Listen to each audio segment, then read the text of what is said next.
Soy Courtney Walsh. 34 años, Pittsburgh, Pensilvania. Viernes por la noche, apartamento en Shadyside Travis Keller. El chico con el que viví durante 9 años. Sin anillo, sin matrimonio, con una fiesta de libertad total. Altavoces a todo volumen, amigos gritando, champán descorchándose. Me entregó una maleta, $50 en efectivo y literalmente me empujó fuera mientras todos vitoreaban. Por fin soltera de nuevo, me subí a lo único que todavía estaba a mi nombre. El viejo Honda Civic 2008 de la abuela y conduje bajo una lluvia helada hasta la casa de mis padres en Mount Lebanon. 2 de la madrugada, estoy empapada, golpeando la puerta. Papá, Gerald Walsh, la entreabre lo suficiente para verme goteando en el porche. Eres una mujer adulta. Tú elegiste esa vida, ahora lidia con ella. Mamá, Diane, está detrás de él, con los brazos cruzados, en silencio. Mi hermana Melanie se acerca y escupe. Esto no es un motel de caridad, Courtney. La puerta se cierra de golpe.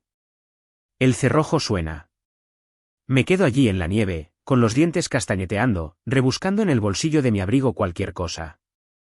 Mis dedos tocan una tarjeta de débito plateada y rayada. La abuela Eleanor Nora Walsh me la dio hace 16 años con una pequeña nota dentro. Solo cuando realmente no tengas a nadie más, con amor.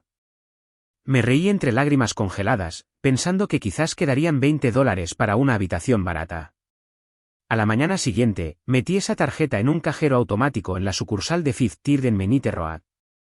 El cajero miró la pantalla, se puso blanco como un fantasma y dijo, «Señorita Walsh, por favor, pase a mi oficina ahora mismo». Entré. Giró el monitor hacia mí. Dejé de respirar. ¿Alguna vez te han dejado fuera las personas que se supone que te quieren sin importar nada? Deja un comentario y dímelo, leo cada uno de ellos. La segunda parte sale mañana. No estáis preparados para lo que realmente contenía esa tarjeta. El parabrisas era una sólida capa de escarcha cuando me desperté, rígida y helada, en el asiento delantero del viejo Civic de la abuela, aparcado detrás del Walmart en Menite Road. Mi teléfono marcaba las 6:47 de la mañana y tenía un 6% de batería. Tenía una barra de cobertura y una persona que aún podría contestar. Llamé a Mason, de 26 años, que todavía vivía en el sótano de casa de mis padres y trabajaba a tiempo parcial en una tienda de recambios en Cranberry Township. Contestó al tercer timbrazo con la voz espesa por el sueño. Court, no son ni las 7. Me he quedado sin gasolina y me han dejado fuera. ¿Puedes venir a buscarme, por favor? Una larga pausa, luego un suspiro. Vale, 20 minutos. Apareció en su destartalada Silverado, me echó un vistazo temblando con la misma ropa de la noche anterior y no hizo preguntas. Me subí, con la calefacción a tope, y señalé hacia la sucursal de Fifth Third en Babcock Boulevard, a unas 4 millas de distancia. No le dije por qué íbamos al banco. Solo necesitaba ver si la tarjeta de la abuela todavía funcionaba. Dentro, el vestíbulo olía a café quemado y lejía. Fui directamente al mostrador y deslicé la tarjeta de débito plateada y rayada. El nombre en ella decía Eleanor N. Walsh. Trust Access. El señor Donovan, un hombre delgado con gafas de montura de alambre y una placa con su nombre que había visto días mejores, cogió la tarjeta. La pasó una vez, frunció el ceño, la volvió a pasar. Su rostro perdió el color tan rápido que pensé que podría desmayarse. Señorita Walsh. Su voz se quebró. ¿Podría acompañarme, por favor? Me condujo más allá de la fila de cajeros a una pequeña oficina privada. Mason se quedó en la zona de espera, mirando su teléfono con las botas estiradas como si tuviera todo el día. La puerta no se cerró completamente detrás de nosotros. El señor Donovan bajó la persiana, se sentó y giró su monitor hacia mí. El saldo indicaba $78.412.719,63 y subiendo en tiempo real por los dividendos de la noche. Me quedé mirando. Se me secó la boca. Mi corazón golpeó mis costillas tan fuerte que lo sentí en la garganta. Habló lentamente, como si yo fuera una niña o alguien a punto de salir corriendo. En 1997, su abuela compró 45.000 acciones de Amazon.com a aproximadamente $3 cada una, ajustadas tras la división. Colocó toda la posición en un fideicomiso irrevocable con usted como única beneficiaria al cumplir los 18 años. Los intereses, dividendos y todas las ganancias se han acumulado sin tocar durante más de 25 años. Esta tarjeta de débito está vinculada a una cuenta de liquidez alimentada directamente por el fideicomiso. Nunca se ha utilizado hasta hoy. No podía hablar. Seguía mirando el número. Detrás de la puerta entreabierta, Mason había dejado de mirar el teléfono. Estaba de pie ahora, con el teléfono bajado, la oreja inclinada hacia la rendija. Vi su reflejo en el cristal de un certificado bancario enmarcado en la pared. Tenía los ojos muy abiertos, la boca ligeramente abierta. El señor Donovan siguió hablando, en voz baja. Nadie más tiene acceso, ni sus padres, ni ningún hermano. La ley de Pensilvania y los términos del fideicomiso son férreos. El capital principal permanece bloqueado hasta que cumpla 55 años, pero la cuenta de liquidez se actualiza mensualmente. Podría retirar hasta $500,000 hoy sin que se genere ningún evento fiscal o notificación. La mano de Mason se movió lentamente hacia su bolsillo. Sacó su teléfono, los pulgares volando por la pantalla. Luego se deslizó hacia el letrero del baño, con la cabeza gacha y los hombros rígidos. Finalmente encontré mi voz. ¿Alguien más puede ver este saldo? Solo con su consentimiento por escrito o una orden judicial firmada por usted. El fideicomiso se estructuró de esa manera a propósito. Asentí, entumecida. El señor Donovan imprimió una sola hoja, solo el saldo, sin otros detalles, y la deslizó en un sobre. Lleve esto a cualquier asesor de patrimonio privado de su confianza. Y señorita Walsh, tenga cuidado a quien se lo cuenta. Salí con piernas que no sentía como mías. Mason ya se había ido. Su camioneta no estaba en el aparcamiento. Me quedé en el frío, con el sobre en el bolsillo, mirando el espacio vacío donde había estado aparcado 10 minutos antes. Mi hermano pequeño acababa de oírlo todo. Cogí un Uber directamente desde el aparcamiento del banco hasta el One Oxford Center en el centro. La oficina de Alexander Cohen estaba en el piso 22, todo cristal y acero y dinero silencioso. Su asistente me hizo pasar directamente. El propio Cohen tendría unos 60 años, barba canosa, traje caro, sin corbata.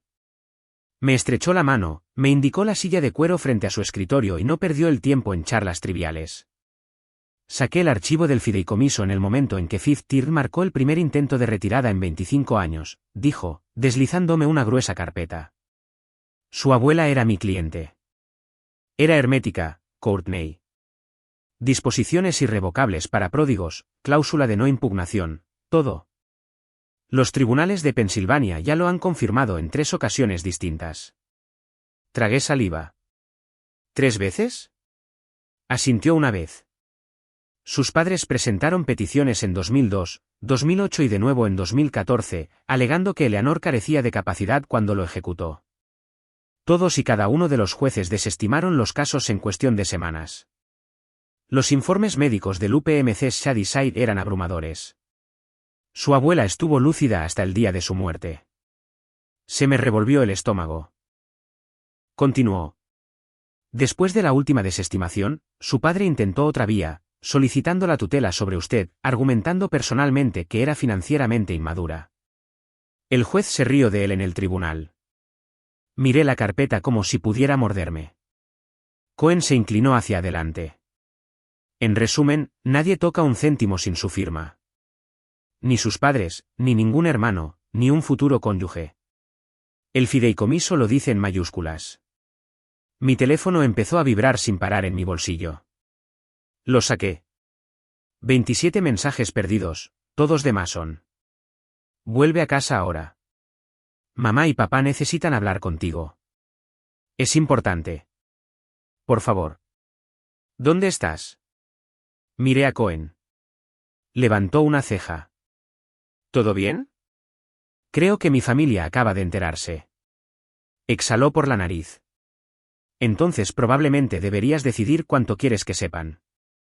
Salí de la oficina 20 minutos después, agarrando una delgada unidad flash que contenía todos los documentos judiciales presentados contra el fideicomiso. El viaje en ascensor hacia abajo se sintió como una caída. Para cuando llegué a Mount Lebanon, la luz del porche estaba encendida y la puerta principal estaba entreabierta, algo que nunca sucedía en nuestra casa. La empujé más. Mamá me abrazó antes de que pudiera entrar, con los brazos alrededor de mi cuello, las lágrimas ya empapando mi hombro. Oh, cariño, estábamos tan preocupados. ¿Por qué no llamaste? Papá apareció detrás de ella, con los ojos enrojecidos y la voz suave. Dijimos cosas horribles anoche. Estábamos asustados y enfadados. Entra, cariño. Por favor. Melanie estaba al pie de las escaleras con pantalones de yoga y un maquillaje perfecto, los brazos abiertos como si fuéramos las mejores amigas perdidas hace mucho tiempo. Me siento fatal. Dejémoslo atrás, ¿vale? Me llevaron a la sala de estar como si estuviera hecha de cristal. Café recién hecho en la mesa, mi muffin de arándanos favorito todavía caliente. Mamá seguía tocándome el brazo, el pelo, como si necesitara pruebas de que era real. Papá se sentó frente a mí, con las manos entrelazadas. Mason nos contó todo lo del banco. Courtney, no teníamos ni idea de que la abuela Nora hiciera algo tan grande por ti. Mamá se secó los ojos con un pañuelo. Todos estos años, pensamos que se había gastado todo en facturas médicas. Estábamos equivocados. Melanie se acercó más en el sofá. Somos una familia. Nos mantenemos unidos pase lo que pase. ¿Verdad? Papá sacó una pila gruesa de papeles encuadernados en azul de una carpeta de Manila. Lo colocó suavemente frente a mí. Hicimos que nuestro abogado redactara esto hoy, dijo, con la voz tranquila, casi tierna. Es un poder notarial limitado solo para las cuentas financieras. Tú sigues siendo la propietaria al 100%, pero nos dejas ayudarte a gestionarlo. Inversiones, impuestos, asuntos legales. Ese tipo de dinero es complicado, cariño. No deberías llevarlo sola. Mamá asintió con entusiasmo. Solo queremos protegerte. Melanie sonrió, con los ojos brillantes. Piénsalo como un trabajo en equipo. Organizaremos reuniones familiares, decidiremos juntos dónde el dinero puede hacer el mayor bien. Pasé la primera página. El documento se titulaba Cesión irrevocable de interés beneficiario y nombramiento de cofideicomisario. Página tras página de jerga legal que básicamente entregaba el control a una nueva junta familiar, con mi padre como presidente. Mi pulso martilleaba en mis oídos. Levanté la vista. La expresión de papá era de pura preocupación. Es solo papeleo, Kurt. Tú firmas, lo presentamos y nadie tendrá que preocuparse nunca más. Mamá se acercó y me apretó la mano. Te queremos. Eso es todo. Melanie añadió en un susurro. Estamos muy orgullosos de ti. La habitación olía a café y arándanos y a algo podrido por debajo. Cerré la carpeta. Todas las alarmas de mi cuerpo estaban sonando. Salí de la oficina de Cohen con la carpeta bajo el brazo y conduje directamente de vuelta a Mount Lebanon. La puerta principal se abrió antes de que apagara el motor. Mamá me hizo señas para que entrara como si volviera de la guerra. Esa noche, comimos pastel de carne y puré de patatas en la mesa del comedor que no habíamos usado desde la Navidad de 2003. Papá sirvió vino para todos excepto para Mason, que bebía una Coca-Cola y miraba su plato. Melanie no paraba de rellenarme la copa y de llamarme hermana cada 3 frases. A la mañana siguiente, mamá hizo tortitas con forma de corazón. Papá me mostró hojas de cálculo en su portátil, con tinta roja por todas partes. Walsan Sons Construcción perdía dinero desde los cierres de 2020. Los préstamos pendientes en el PNC Bank ascendían a 4,8 millones. Solo los intereses se comían $30.000 al mes. A la hora del almuerzo, Melanie lloraba en el solarium, diciéndome que su hipoteca de la casa en Upper St. Clair tenía 2 pagos de retraso. Su marido había amenazado con irse si la perdían. Nos estamos ahogando, Courtney. La abuela querría que nos mantuviéramos unidos. Cada comida durante 3 días seguidos siguió el mismo guión. Se turnaban. Papá con las cifras del negocio. Mamá con los chantajes emocionales sobre la memoria de la abuela Nora. Melanie con las lágrimas y los abrazos. El documento con la cubierta azul estaba sobre la mesa de centro como un centro de mesa, con un bolígrafo colocado pulcramente encima. En la tercera noche, después del postre, papá me lo volvió a acercar. Solo firma, cariño. Nosotros nos encargaremos de todo. Nunca tendrás que preocuparte. Dejé el tenedor. No voy a firmar. El silencio cayó sobre la mesa como una puerta cerrada de golpe. La cara de papá se ensombreció primero. Las venas se le marcaron en la frente. Después de todo lo que hemos hecho por ti, las lágrimas de Melanie desaparecieron. ¿En serio vas a dejar que perdamos la empresa? La casa, pequeña egoísta.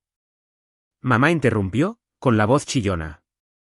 Te criamos, te vestimos, y ahora vas a vernos morir de hambre en la calle. Papá golpeó las palmas de las manos tan fuerte que las copas de vino saltaron. Bien, nos veremos en el tribunal. Demostraremos que eres incompetente para manejar ese tipo de dinero, o que la abuela no estaba en su sano juicio cuando te incluyó. De cualquier manera, el fideicomiso se congelará hasta que un juez decida. Melanie se inclinó sobre la mesa, con los ojos entrecerrados. Los abogados cuestan dinero, Courtney. Quemarás millones antes de que esto termine. ¿Es eso lo que quieres? Mamá estaba sollozando ahora. Real o falso, no podía decirlo. ¿Cómo puedes hacerle esto a tu propia madre? Me levanté. La silla raspó ruidosamente contra la madera. He terminado aquí. Salí mientras todavía gritaban.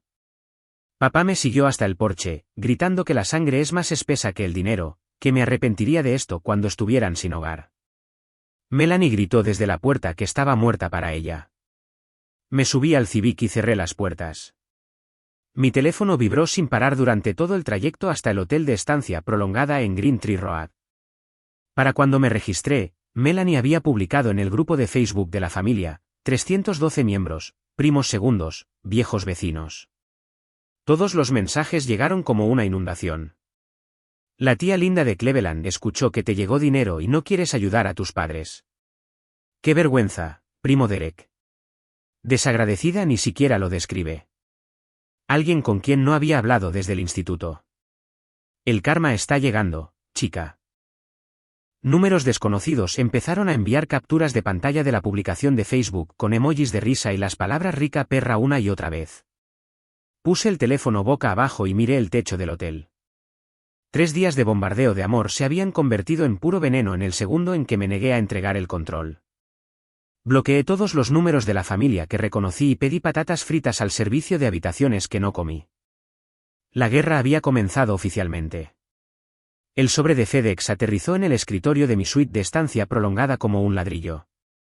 Alexander Cohen lo había enviado por mensajería urgente desde el One Oxford Center con un solo post-it, liberación total firmada. Todo lo que antes teníamos prohibido mostrarte ahora es tuyo. Cerré la puerta, apagué las luces, excepto una lámpara, y abrí el paquete. Cientos de páginas se derramaron, alegatos judiciales, registros de facturación, correspondencia, informes médicos, incluso notas manuscritas de hace 15 años. Cada documento llevaba el mismo encabezado en negrita: In re Eleanor N. Walls, fideicomiso irrevocable. La primera bomba fue un registro de llamadas fechado la misma noche en que Mason huyó del banco. 9:14 de la noche, llamada saliente desde el móvil de Gerald Walls a Burger & Klein LLP. Duración 47 minutos. Entrada de facturación, consulta de emergencia. Reactivación inmediata de la impugnación del fideicomiso Walls. El cliente informa que la beneficiaria ha accedido a los fondos. Sentí que se me helaba la sangre. Siguiente carpeta. 2002 Tribunal de Huérfanos del Condado de Allegheny. Gerald y Diane Walls contra el patrimonio de Eleanor N. Walls. Alegaban que la abuela carecía de capacidad testamentaria cuando firmó el fideicomiso. Adjuntaron una única declaración jurada de un médico que la había visto una vez por un esguince de muñeca. El juez lo desestimó en 4 páginas y ordenó a mis padres que pagaran los honorarios legales del patrimonio. 2008 Petición de emergencia de tutela plenaria sobre Courtney Walls, de 18 años. Papá argumentó que era incapaz de gestionar activos sustanciales debido a la inmadurez y a un historial de malas decisiones. Adjuntó mi formulario de baja del Community College como prueba. El juez escribió en el margen: la decepción en la herencia no es motivo de tutela. Denegado con perjuicio. 2014. Otro desafío de capacidad, esta vez con un psiquiatra pagado que diagnosticó a la abuela con un deterioro cognitivo moderado basado en una llamada telefónica de 15 minutos. Ese mismo médico entregó su licencia 2 años después de que la Junta Estatal descubriera que había fabricado informes en otros 6 casos de herencia. Moción denegada, sanciones amenazadas. Luego llegó la nueva presentación, todavía caliente, de la impresora. 4 días después de mi visita a Fifth Third, papá transfirió $250.000 del último préstamo para equipos de la empresa en el Citizens Bank a Burger & Klein con la nota de anticipo de honorarios intervención del fideicomiso familiar Walls Fase 2. 2 días después, otros $300.000 fueron a Reed & Langford en Filadelfia, un bufete de abogados de primera categoría especializado en complejas disputas de patrimonio familiar. Su petición de emergencia sellada pedía al tribunal que congelara todas las distribuciones del fideicomiso hasta que una audiencia pudiera determinar si estaba sujeta a coacción o influencia indebida y si se debían nombrar cofideicomisarios familiares para la protección de la beneficiaria. Se adjuntaron borradores de declaraciones listos para ser firmados. Gerald Walsh jurando que tenía un patrón documentado de dependencia financiera y volatilidad emocional. Diane Walsh afirmando que una vez amenacé con escaparme a los 16 años porque no me compraron un coche. Melanie Walsh-Baker lista para testificar que era incapaz de vivir de forma independiente sin un apoyo significativo de terceros, citando mi relación de 9 años con Travis como prueba de mal juicio. Incluso tenían preparada una evaluación psicológica ordenada por el tribunal con un examinador al que ya habían pagado. Pasé a los registros bancarios. Los $550.000 en honorarios legales procedían del último préstamo de construcción garantizado por cada excavadora, bulldozer y camión volquete que le quedaba a la empresa. Papá había hipotecado las máquinas que construyeron la mitad de los puentes del condado de Allegheny solo para intentar robar lo que la abuela me dejó. Extendí las páginas por la alfombra como el mapa de la escena de un crimen. 15 años. 15 años de demandas mientras la abuela estaba viva. Más cuando cumplí 18. Más cuando murió. Y en el momento en que Mason les dijo el número real, papá quemó la última tabla de salvación de la empresa para contratar a los tiburones más caros de Pensilvania. Abrí mi MacBook, creé una nueva unidad encriptada y empecé a escanear. Página tras página tras página, cada mentira, cada firma falsificada, cada dólar que gastaron tratando de tomar lo que nunca fue suyo. Me temblaban tanto las manos que los primeros 10 escaneos salieron torcidos. Tuve que empezar de nuevo.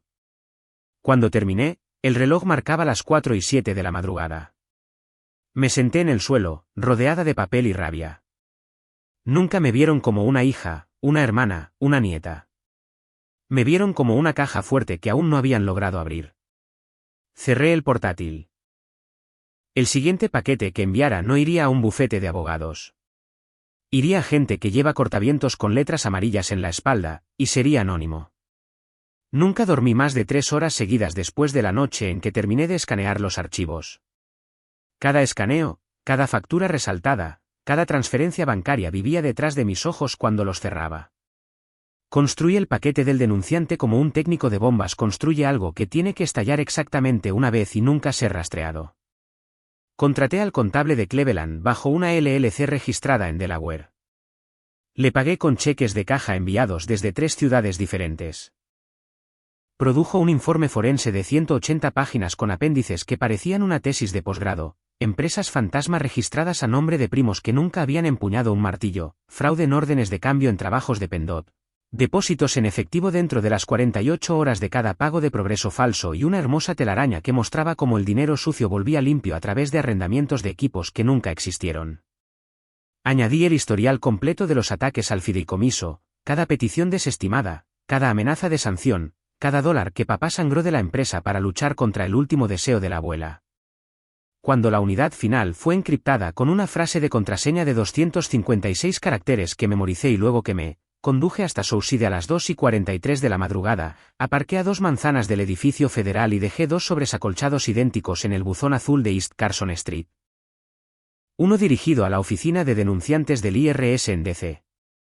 Uno a la oficina de campo del FBI en Pittsburgh, a la atención del Escuadrón de Delitos Económicos. Sin huellas dactilares, sin ADN, sin remitente. Luego desaparecí de nuevo. 61 días después, estaba en el pasillo de los cereales en el gigante Agle de Cochrane Road cuando todos los teléfonos de la tienda empezaron a sonar a la vez.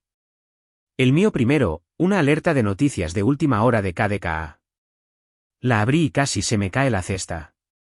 Imágenes en directo desde un helicóptero, una docena de todoterrenos sin distintivos y 2 patrullas de la policía de Pittsburgh bloqueando la entrada a Walsan Sonsen con North Road en Mid Lebanon. Agentes con cortavientos azul marino con letras amarillas del FBI salieron con arietes y cajas de pruebas. Papá estaba en la acera con su polo gris de la empresa, las manos esposadas a la espalda, mirando al suelo mientras una agente le leía sus derechos. En una hora, el fiscal de Estados Unidos desveló la acusación de 58 cargos: fraude electrónico, blanqueo de dinero, conspiración, evasión de impuestos, estructuración, todo.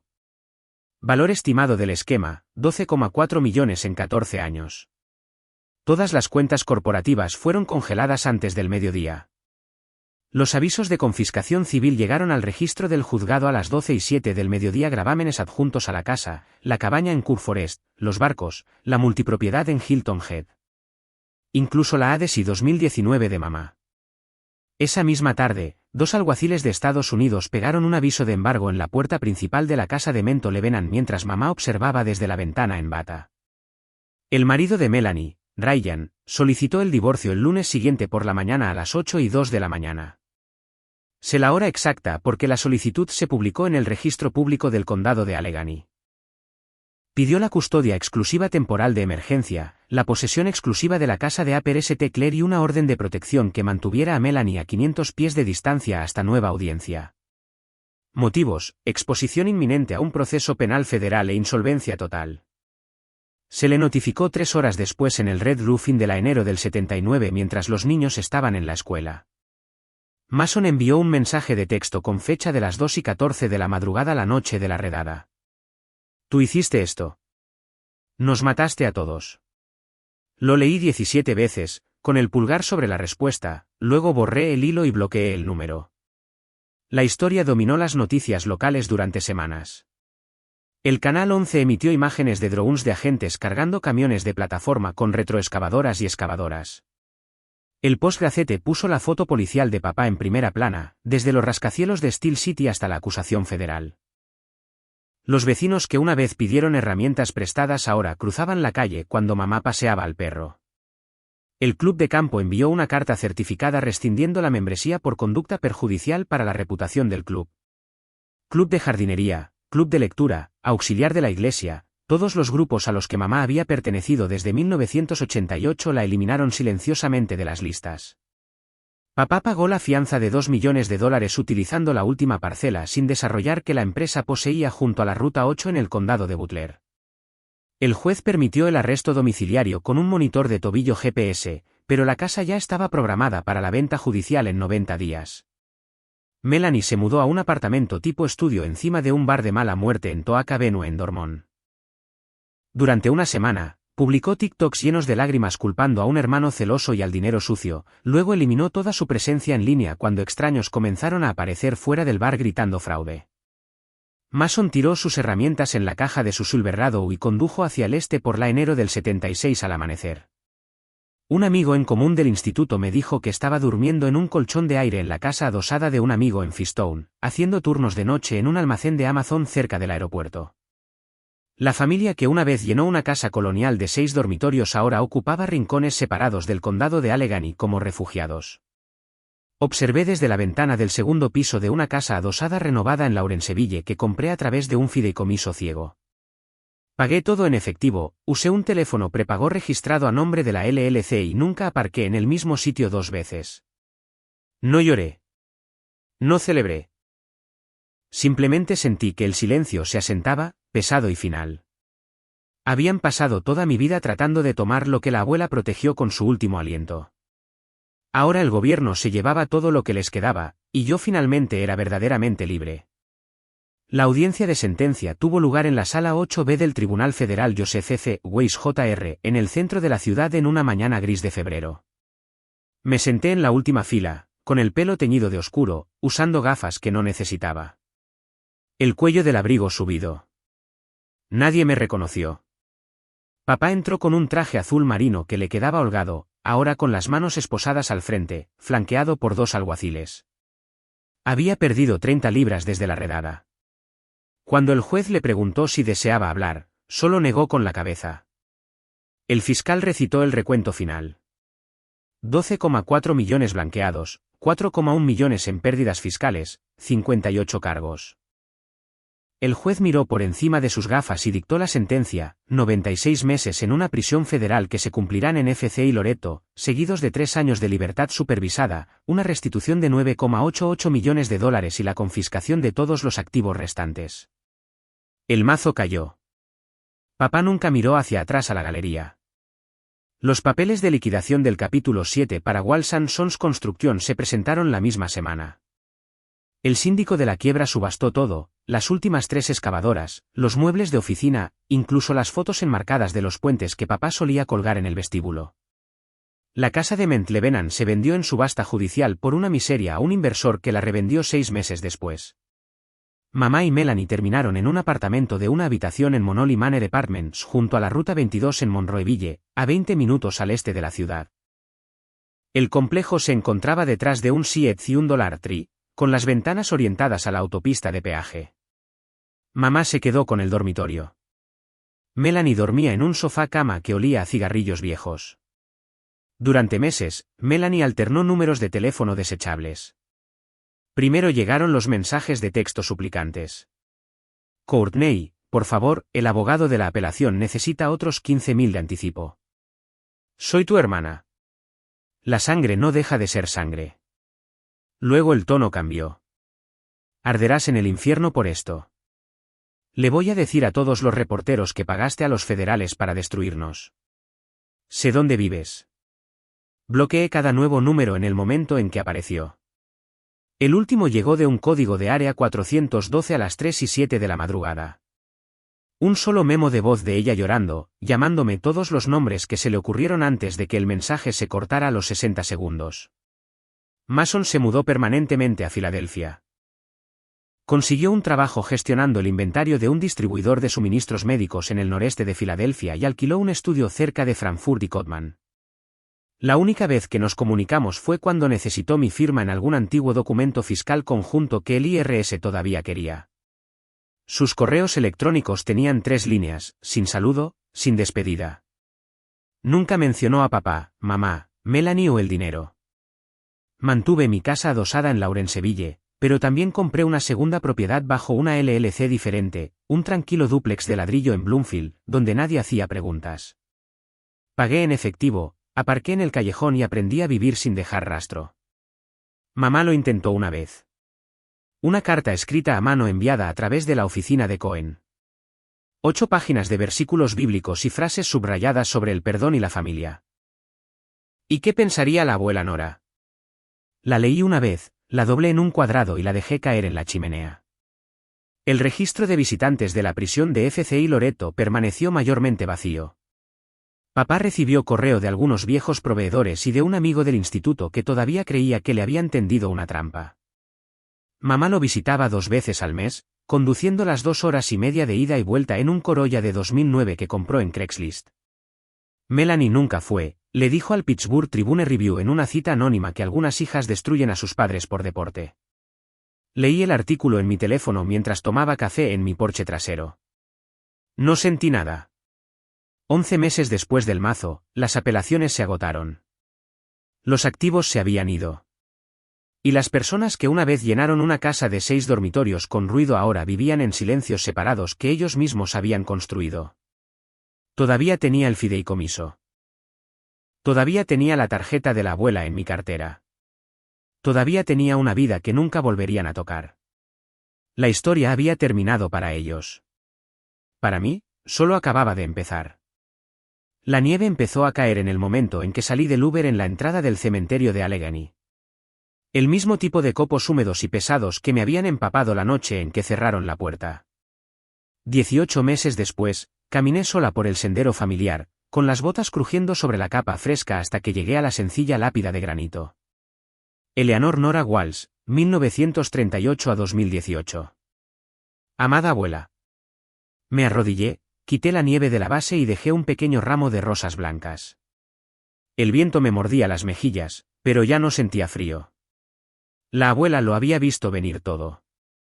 Había visto a su propio hijo intentar desangrarla mientras aún respiraba. Le había visto enseñar a sus hijos que el amor tenía un precio. Y en lugar de darles otra oportunidad de robar, construyó un muro de abogados, jueces y papel blindado que solo yo podía atravesar. Porque sabía que yo era la única que nunca pidió un céntimo. Me levanté y miré por encima de las colinas de lápidas hacia el horizonte de la ciudad en la distancia. En el último año y medio, había formado silenciosamente Walsh Housing Partners LLC a través de una serie de fideicomisos ciegos y colocaciones privadas. La empresa compró 3 edificios de apartamentos de ladrillo deteriorados en East Liberty y Garfield, los renovó con mano de obra sindical y ahora alquila unidades limpias y seguras de 2 y 3 dormitorios a madres solteras un 30% por debajo del precio de mercado. 78 familias viven allí porque las acciones de Amazon de la abuela de 1997 siguieron creciendo mientras nadie miraba. El fondo de becas Eleanor N. Walsh, administrado a través de la Fundación de Pittsburgh, ya había enviado a 42 hijos de familias de trabajadores del acero y de servicios a Pitt, CMU y el Community College del condado de Allegheny. Beca completa, sin préstamos.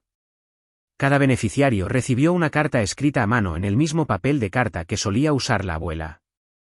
La educación es lo único que nadie puede embargar. Todavía vivía de forma sencilla. Un condominio de 2 dormitorios en Bloomfield con suelos de madera y un pequeño balcón con vistas a Liberty Avenue. Una perra mestiza rescatada llamada Penny. Plantas en todos los alféizares.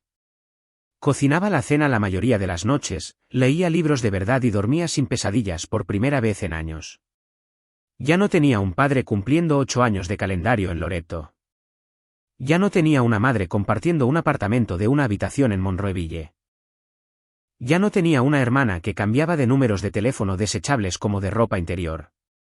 Mantenía el correo electrónico de Mason en mis contactos porque la abuela lo quiso una vez y porque algunos recuerdos de la infancia merecen la pena conservarse incluso cuando las personas que aparecen en ellos se han ido.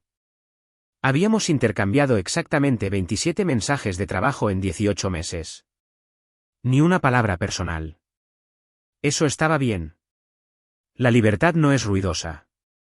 La libertad es despertarse un sábado y darte cuenta de que nadie en la tierra espera que justifiques cómo gastas tu dinero, tu tiempo o tu corazón. La libertad es regalar millones, no porque alguien te haya hecho sentir culpable, sino porque finalmente puedes hacerlo. La libertad es estar de pie en la nieve en la tumba de tu abuela y saber sin una pizca de duda que honraste a la única persona que te eligió sin condiciones. Quité los últimos copos de la lápida y le hablé como siempre hago cuando nadie escucha. Cumplí la promesa, abuela. La mantuve a salvo y luego la regalé a gente que realmente la necesita, tal como me enseñaste. El viento llevó mis palabras a través de las hileras vacías de tumbas. Me di la vuelta y bajé la colina. Detrás de mí, la nieve seguía cayendo, cubriendo cada huella que dejaba. Delante de mí, las luces de la ciudad parpadearon una por una. A todos los que están viendo esta historia, esto es lo que aprendí por las malas. La familia no es un contrato de sangre que da derecho a nadie a poseerte. El amor no es una deuda que debes para siempre porque alguien te alimentó y te vistió de niño. Y el dinero de verdad, solo revela quiénes eran ya las personas.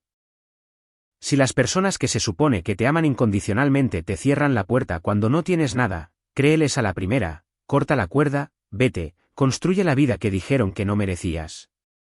Porque la mayor venganza no es la destrucción, es la supervivencia, es la bondad en tus propios términos. Es convertirte en el lugar seguro que nunca tuviste para otra persona. La abuela Nora lo sabía. Ahora yo también lo sé. Y nunca he sido más feliz.